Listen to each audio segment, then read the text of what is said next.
Two of the largest events on the diplomacy tournament circuit concluded last weekend, and the penultimate Diplomacy Broadcast Network invitational standings have been updated. Only 1 month remains in the 2020 season, and this thing could not be closer.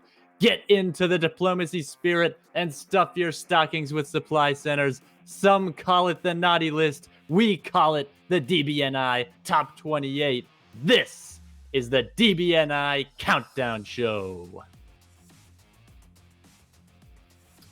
Welcome to the DBNI Countdown Show. I'm your host, Brian Pravel. I'm joined by my co-host, Zachary Moore. Zach, as usual, let's start our show by looking at the list of players who have received an automatic invitation for the DBNI.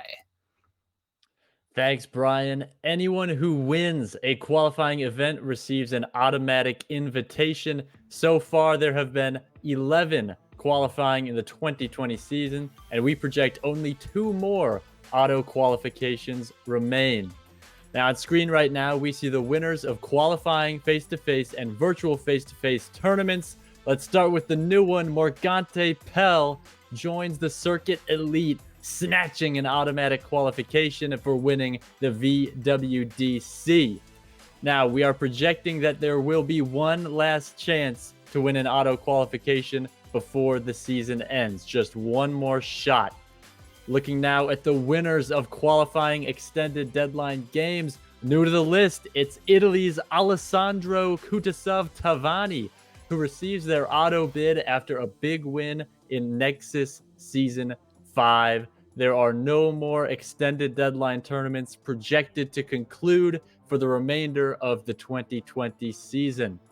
Finally, let's take a look at the league category, which currently is limited to the Virtual Diplomacy League. Now, the top 7 is set, but you're going to have to wait to find out who wins until the final board on January 16th, where we'll crown a champion right here on DBN. In the 2020 season, Brian, we expect a lot of growth in the league category with leagues from the Asia Pacific, maybe some new local leagues in the States getting started. But for now, it's just VDL, and we will talk about that league later in the show. Yeah, and of course, with the DBNI being a 28-person tournament and only 13 automatic invitations being offered, means there's 15 remaining spots, and that's really where this tournament gets fun. Invitations will be sent to players based on their DBNI standings at the end of the season, so competition will be intense. Absolutely, Brian. And at the end of the 2020 season, each player's 3 best placement scores from qualifying events will be added together, producing their composite score. These events are categorized as virtual face-to-face, extended deadline, or league games. The events in each category are weighted so that larger events allocate more points. The higher your placement at an event, the higher your score. As the season goes on, scores are adjusted based on their size. So the largest event from each category, that's going to be worth 100 points to the winner, and all other event scores will lower accordingly. Added this month are the results from 2 of the largest events of this season. The virtual World Diplomacy Classic was the largest virtual face-to-face event this year, and the Nexus Season 5 was the largest extended deadline event of this year. As the year progressed, the competitions kept getting bigger, and the biggest points were saved at the end of the season. Zach, this means that there are some exciting shakeups, and these scores could not be closer. I cannot wait. Let's unwrap these standings and find out if our players received a gift or if they received a lump of coal. Starting with our top 7, Bill Hackenbrack. Last weekend, Bill invited 100 of the world's best diplomacy players from across the globe to compete and showed them all why he is the number 1 player on the circuit right now by qualifying for the top board at his own event. He had to fight for it, but his 3rd place score at the VWDC earned him enough points to keep him in his 1st place standing. Bill has topped or tied a whopping 56% of his games this season. Coming in at number 2, Nobody can accuse Morgante Pell of violating COVID protocols at VWDC because he separated himself from the crowd and forced his rivals to cover their face in agony all weekend long. The Pell Pals have reason to celebrate as this win rockets Morgante up 57 places to second place. And in a thrilling comeback at the VWDC, world champion Nicolas Auguet went from just 3 centers in 1905 to tie for the board top as time expired on the VWDC top board. These points moved Nicolas up 6 places into third. On a quest to beat the rest, Nicolas never gives up and never surrenders. Nicolas is the only player in the top 10 without an automatic qualification, which has been notated with an asterisk. In a further demonstration of just how dominant he has been this season, John Anderson didn't even play at either of December's events, allowing 2 other players to receive 100 points, and still only dropped 2 places into 4th. Resting before a championship can be risky. We're going to keep a close eye on John to see if it pays off. The VWDC wasn't the only major event in the month of December. Italy's Alessandro Kudasov-Tavani won the Nexus Season 5 tournament, the largest extended deadline tournament of the 2020 season with 47 boards. Previously unranked, Alessandro made a big mid-game move in the championship game to beat out some of the best extended deadline players in the world and moves into 5th place. The Online Diplomacy Championship was the 2nd largest extended deadline event with 46 boards. The points for this event were depressed slightly, but they were still enough for event winner Brumark to stay level at 6th place. Woo, woo, woo, woo! Folks, that sound means that we've had a Tanya Gill sighting. Tanya dominated the front half of the 2020 season, but has not played any tournament games since the Boston Massacre in June. A 20th place finish was probably not the result she was looking for, but it was still enough points to improve on her score from DixieCon, and she only drops 3 places into 7th.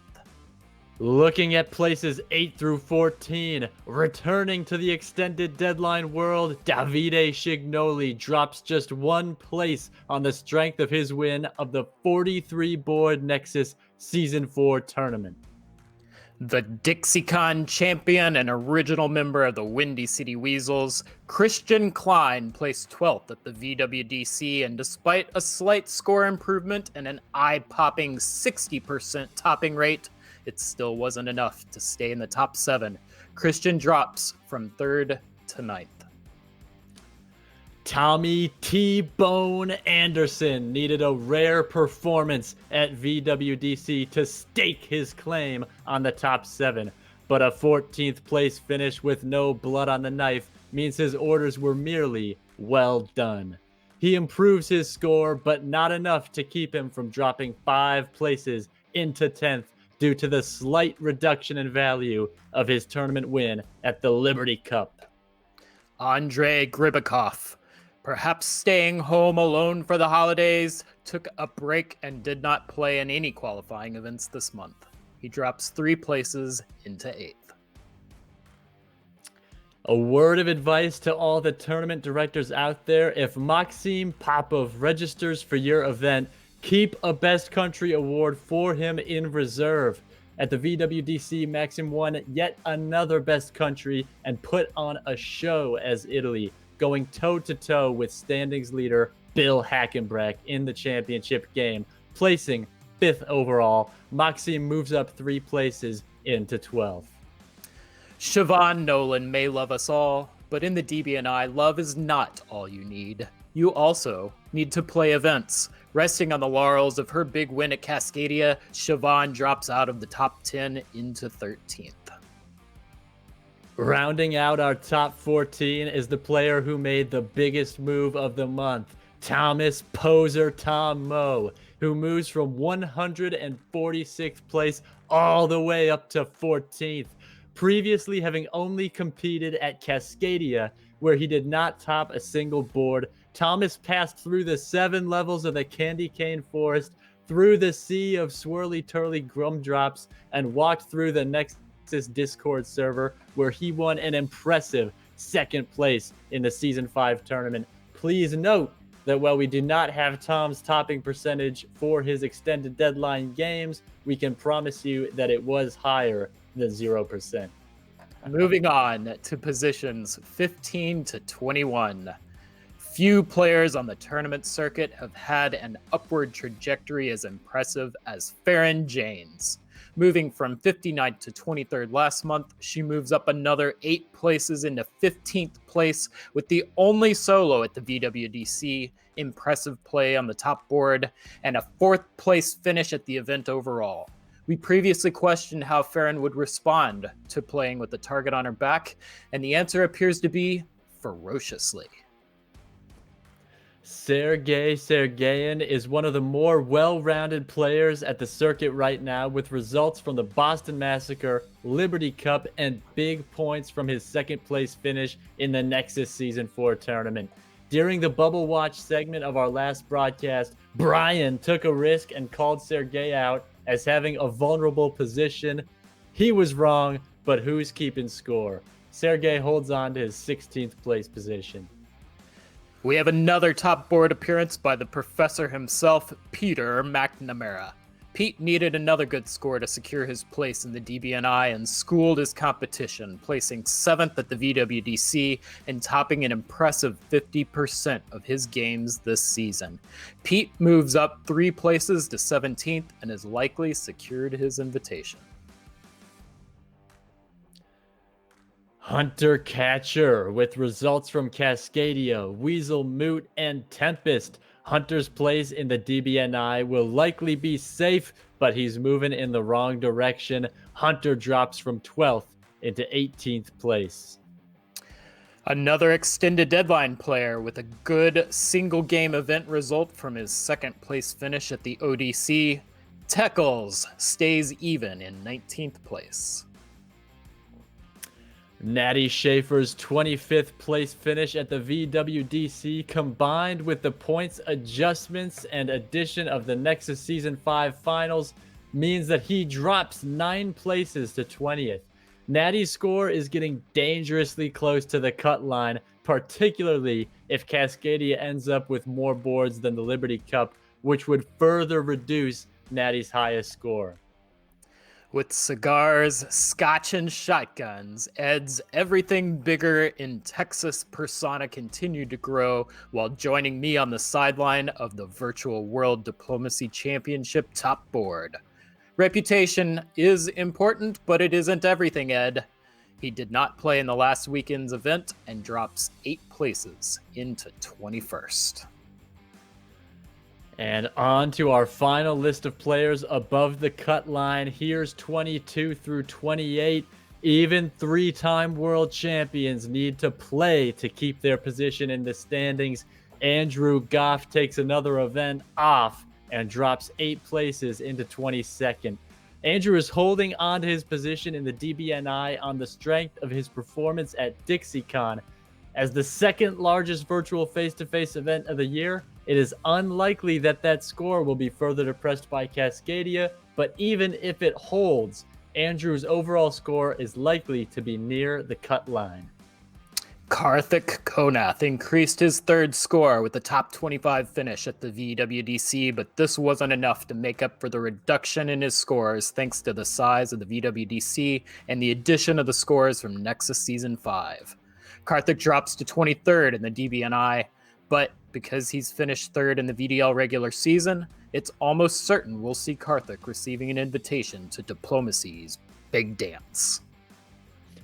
Nexus Season 5, 4th place finisher. Nexus Season 4, 6th place finisher. And overall top-ranked players on the Nexus Discord server, Jordan Conk Connors moves up 31 places into the DBNI top 28 and lands in 24th.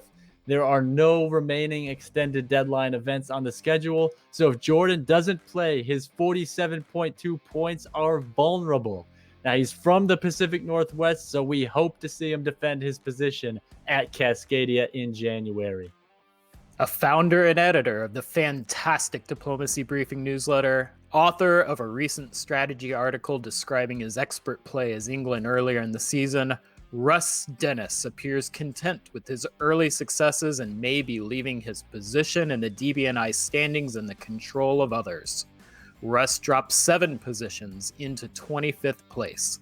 Russ, you have to play this game if you want to control your destiny.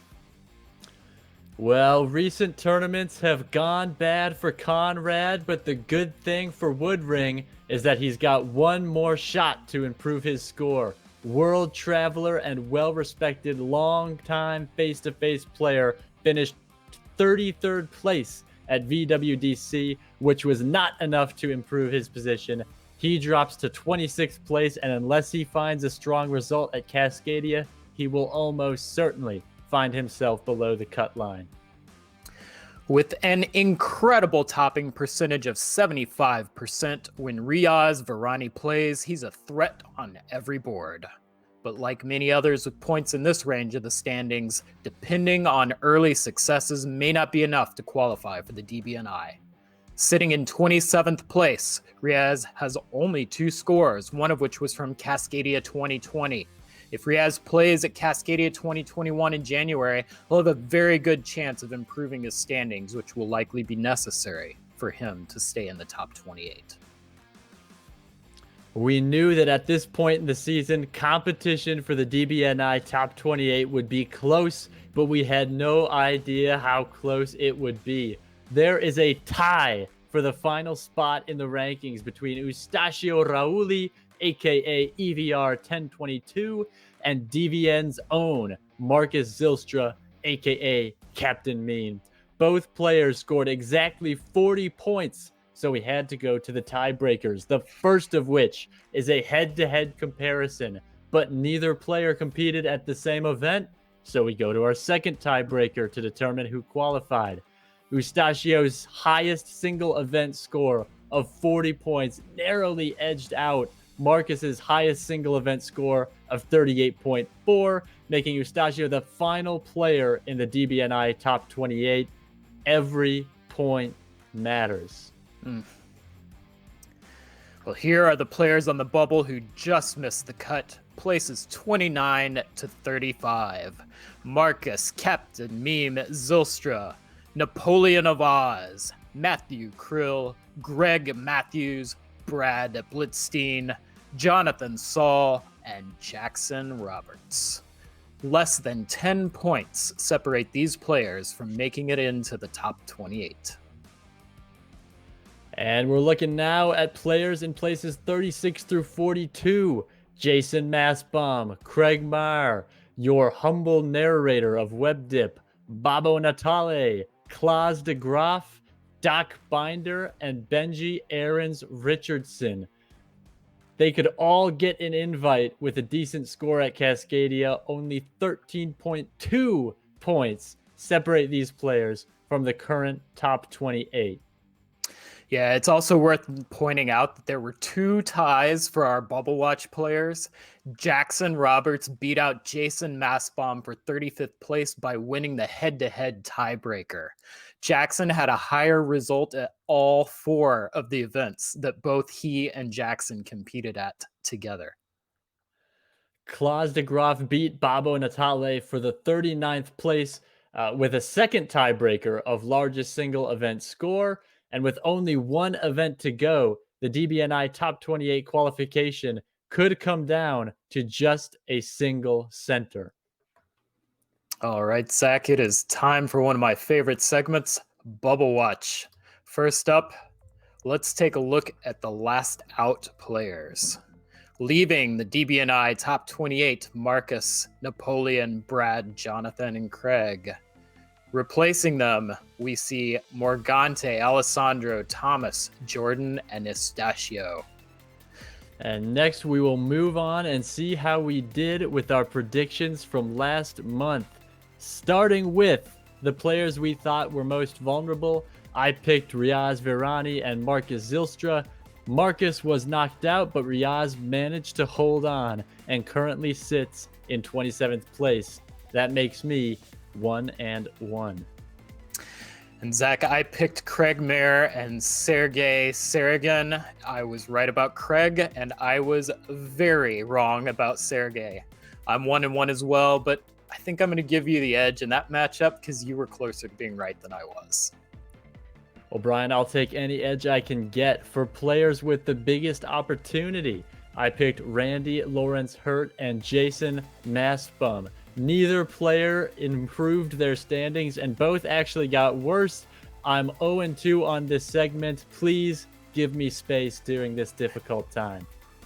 Well, if it makes you feel any better, I chose Jackson Roberts and Ben Kellman. Both of my picks also got worse in their standings, so I am also 0-2. But I claim a moral victory here because my picks did not drop as much as yours, so I think I've got a little bit of an edge on that one. So, going into the predictions for this week, we are both 1-3. Clearly, we are experts. Let's do it again. To make things a little more dynamic for our final set of predictions this season, we have agreed to make 3 picks each. For players most vulnerable, I'm sticking with my pick from last week, Riaz Virani. Listen, when you're shorting a stock and it starts to go up, what do? Do you give up? No, you double down and you short it even more. With VDL results coming down the chute later this month, Riaz's margin of error is razor thin. Zach, I like that pick because I think you're wrong. Riaz played at Cascadia last year. I think he's going to play again with a 75% topping percentage. Riaz has the talent to fight for and secure his position in the DBNI top 28. My second pick is Estacio Rauli. Without many more online events to stockpile points, Rauli has no real path to qualification short of making his virtual face-to-face debut, and even then, he's going to need a big result to hang on. Yeah, this time I agree with you. As much as it pains me, I would love to see Estacio compete at Cascadia, but the Pacific time zone will not be easy for someone from Italy to compete at. I agree with you. I do not think he makes this cut. My final pick is Jordan Connors. Having played on the top board at WDC 2018, Jordan is one of the few players in this hobby who has a reputation as a shark both online and in face-to-face circles. I hope to see him at Cascadia, but I do wonder if his reputation will stand in his way at such a crucial moment. Zach, again, I'm going to disagree with you here. Jordan is from Seattle. Cascadia is almost going to be a home tournament for him. And most of all, I played with Jordan in my first game for the Nexus tournament. He came back from a 2-center Germany to top the board that I was on. He's #1 on the Nexus Discord server for a reason. If he decides to play at Cascadia, which I hope he does, I believe he can score enough points to secure a position in the DBNI top 28. Zach, my first pick is Estacio as well. We talked about this previously. There is no lack of talent. I just think the time zones make it too difficult. My second pick is my friend Russ Dennis. Russ has not been playing very much recently. I do not think that 46.9 points will be enough to qualify for the DBNI. My prediction is that the cut's going to be somewhere around 52 to 54 points, somewhere in that range. I hope that Russ proves me wrong. I'd love to see him in the DBNI, but I don't think his early wins will be enough. Well, Brian, with friends like you, who needs enemies? I'm going to disagree with you here. I still have nightmares every night from playing France to Russ's England back at DixieCon. He is a terrifying player, and I'm holding out hope that he's competitive enough to show up at Cascadia and secure his position. Well, Zach, I think we've established that I like to take risks in this segment, and I am taking a big risk with my next prediction. Boom! I predict that Andrew Goff will not make the DBNI top 28. Time zones, I think, could be an issue for Andrew, but I've seen him play at some crazy hours. I don't think that it's going to be a time zone problem. The question for me is, how hungry is Andrew? Andrew had success at Dixie early on in the season, but he's had poor showings since. I believe Andrew is one of, if not the greatest player in the diplomacy game right now. I would love to see him in the DBNI, but he is not making it easy on himself. Prove me wrong, Andrew. I agree with you 100% here, and I'm wondering, could this be the start of what will be known as the popular mechanics curse in diplomacy? Goff has gone backward ever since that feature was published, and you've got to wonder if he's more concerned with lighting for shots than fighting for dots. For players with the biggest opportunity, I'm sticking with another pick from last month. It's Jason Maspum. He's been knocking at the door. He's got the talent. He's always hovering around that board top, and he's just been falling a bit short. I think Jason Maspum is looking to prove a point at Cascadia, and I think this tournament is the one where he breaks through and maybe even wins the thing, Bryan. Zach, I gotta disagree with this pick. I think it's likely Jason does play at Cascadia. I think he will have a chance to qualify, but I ran the numbers. I think he's going to need at least a third place finish in order to move high enough in the standings to make it to the top 28. With a board topping percent of just 19%, I don't think Jason is enough of a shark to score that high in a 2-round event. Maybe Jason could prove me wrong. My second pick is Matt Krill. Krill is known as a strong player, especially on the West Coast. He competed at VWDC, flexed his muscles a bit, came short of the top board. No, he made the top board. He came short at the top board. He's a West Coast guy, and it's a West Coast tournament coming up. I think he'll be inspired to put out one more fantastic performance and surprise the world. Well, I too have been very impressed with Matt Krill's performance this season, but not enough to agree with this pick.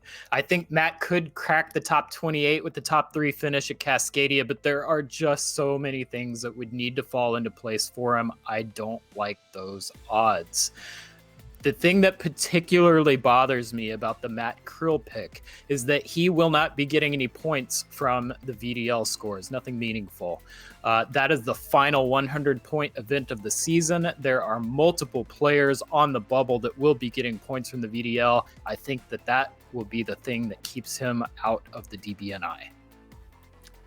Well, funny you should mention the VDL top board, Bryan, because my final pick is Dave Roberts, who has qualified for the VDL championship game, and he has been playing consistently good diplomacy, both in the league and in tournaments. He's a tough player to kill. He's always hovering around, waiting to bust through, and he's got 2 shots, a very good shot at an auto qualifier. Even if he doesn't get the qualifier, the points are going to go a long way. I think Dave Roberts has a great chance to shoot up into the top 28, if not the top 15. Zach, I love this pick. In fact, if I were allowed to make one more pick, Dave would have been my 4th choice. He's been on a hot streak. He's playing in the VDL top board. He's been playing, getting better and better in the games as they've proceeded through the season. If he can win the VDL top board or place in the top 2 at Cascadia, I think he has a shot to crack the top 28.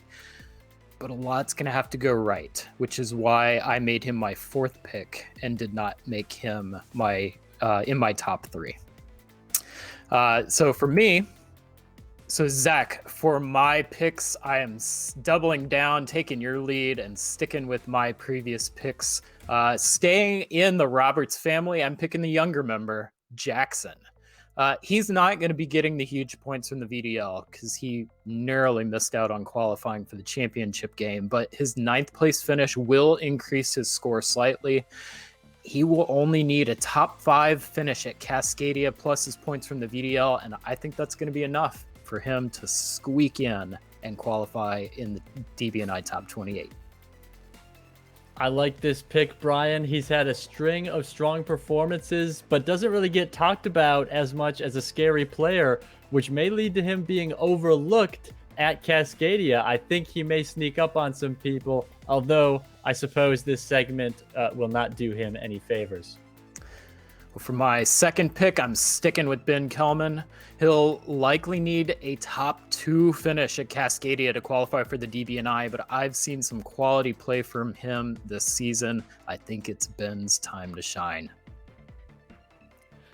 I disagree with you on this one, Brian. Kelman pulled up 1 center short of qualifying for the top board in the VDL, and I think that is going to haunt him as the DBNI circuit comes to a close. Strong player, but I think he's going to miss out by a narrow margin.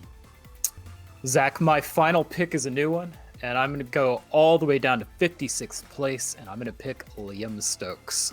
All season long, we've seen players move from the 50s into the top 28 by earning high scores at qualifying events. Liam can be a bit of a wild card, but when he's hot, he's hot. His play has been dynamic. It's been impressive with 2 opportunities to earn big points at either the VDL or Cascadia. Liam is my dark horse pick to make it into the DBNI top 28. I gotta say, Brian, I love the ambition, and not just because we're competing with each other on these picks. I agree. He's got 2 shots, and he only needs to hit one of them. He's not just playing to get a high score at Cascadia and VDL. He's got a real shot to win and get the auto bid in either one. I like his odds. Well, Zach, that just about wraps things up. Before we go, let's take a quick look at the 2 final events on the DBNI schedule, talk about how they could impact the upcoming standings. The Virtual Diplomacy League will play its championship game on January 16th. This event will be the largest in the league category for the 2020 season, and the winner will receive both an automatic invitation to DBNI and will also be awarded 100 points. Here's a look at the top 7 players from the VDL regular season who will be competing in the VDL championship game. I cannot wait to watch that game. It is going to be a blast. In addition to the VDL championship game, the other big event that is going to be taking place in January, we've talked about it a couple of times now, the Cascadia Open. This will be the final event of the 2020 DBNI tournament circuit. It will be the last opportunity for players to qualify for the DBNI. We're not going to know for certain until the event takes place, but it's very likely that this event will end up with an automatic qualification for the winner. So potentially, theoretically, any single player in the world could qualify for the DBNI with an event win, and the remaining results will be the last scores that make a difference in whether or not somebody makes it into the DBNI, potentially being very big for those super, super tight bubble slots. Zach, that brings our show to a close. Thank you for spending some of your holiday time with all of us. Do you have any parting thoughts? Well, Brian, my parting thoughts for this month is it's time to go big.